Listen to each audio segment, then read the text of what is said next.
The Banu Qaynuqa was one of the three main Jewish tribes living in the 7th century of Medina, now in Saudi Arabia. In 624, the great-grandfather of Banu Qaynuqa tribe is Qaynuqa ibn Amchel ibn Munshi ibn Yohanan ibn Benjamin ibn Saron ibn Athalai ibn Hay ibn Moses, and they are descendant of Manasseh ibn Joseph ibn Jacob ibn Isaac son of Abraham. They were expelled during the invasion of Banu Qaynuqa by the Islamic prophet Muhammad for breaking the treaty known as the Constitution of Medina. Background: arrival of Muhammad. In September 622, Muhammad arrived at Medina with a group of his followers, who were given shelter by members of the indigenous community known as the Ansar. He proceeded to set about the establishment of a pact, known as the Constitution of Medina, between the Muslims, the Ansar, and the various Jewish tribes of Medina to regulate the matters of governance of the city, as well as the extent and nature of intercommunity relations.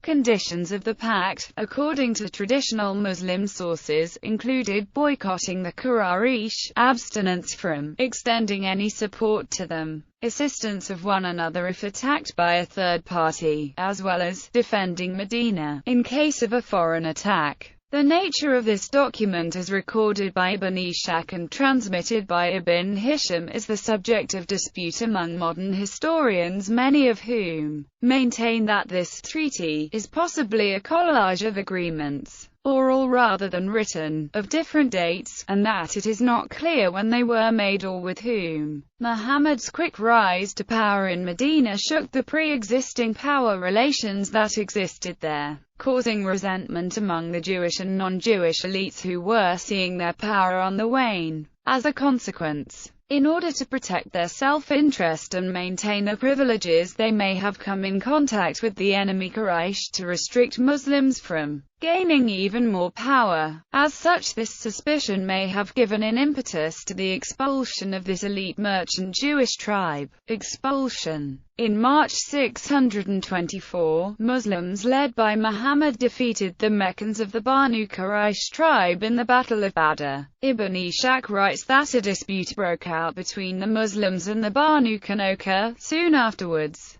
When a Muslim woman visited a jeweler's shop in the Qaynuqa marketplace, she was pestered to uncover her hair. The goldsmith, a Jew, pinned her clothing such that, upon getting up, she was stripped naked. A Muslim man, coming upon the resulting commotion, killed the shopkeeper in retaliation. A mob of Jews from the Qaynuqa tribe then pounced on the Muslim man and killed him. This escalated to a chain of revenge killings, and enmity grew between Muslims and the Banu Qaynuqa. Traditional Muslim sources view these episodes as a violation of the Constitution of Medina. Muhammad himself regarded this as casus belli. Western historians, however, do not find in these events the underlying reason for Muhammad's attack on the Qaynuqa. According to F.E. Peters, the precise circumstances of the alleged violation of the Constitution of Medina are not specified in the sources.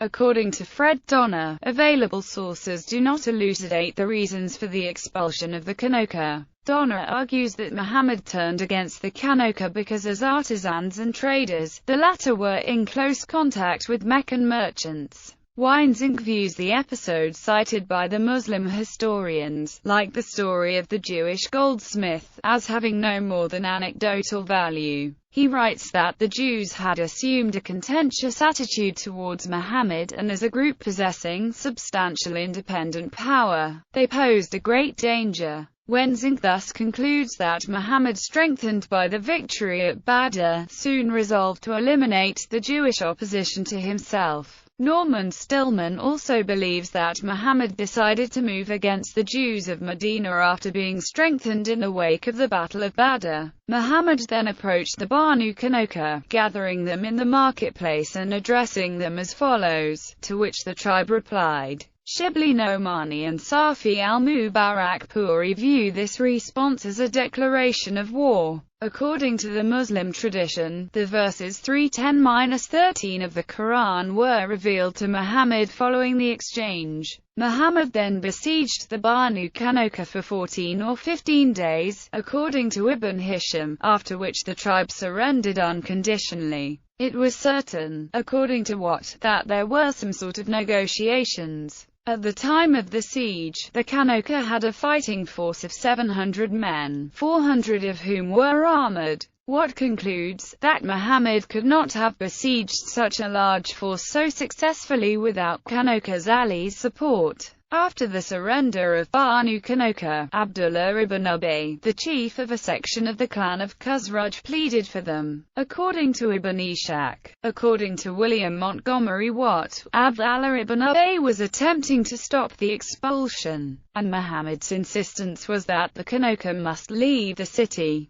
but was prepared to be lenient about other conditions. Ibn Ubay's argument was that presence of Qaynuqa with 700 fighting men can be helpful in the view of the expected Meccan onslaught. Because of this interference and other episodes of his discord with Muhammad, Abdullah ibn Ubay earned for himself the title of the leader of hypocrites in the Muslim tradition. Aftermath. The Banu Qaynuqa left first for the Jewish colonies in the Wadi al-Qura, north of Medina, and from there to Diyar in Syria, west of Saqqad. In the course of time, they assimilated with the Jewish communities pre-existing in that area, strengthening them numerically. Muhammad divided the property of the Banu Qaynuqa, including their arms and tools, among his followers, taking for the Islamic State a fifth share of the spoils for the first time. Some members of the tribe chose to stay in Medina and convert to Islam. One man from the Banu Qaynuqa, Abdullah ibn Salam, became a devout Muslim, although some Muslim sources claim that he converted immediately after Muhammad's arrival to Medina. Modern scholars give more credence to the other Muslim sources, which indicate that 8 years later, 630, as the year of Ibn Salam's conversion.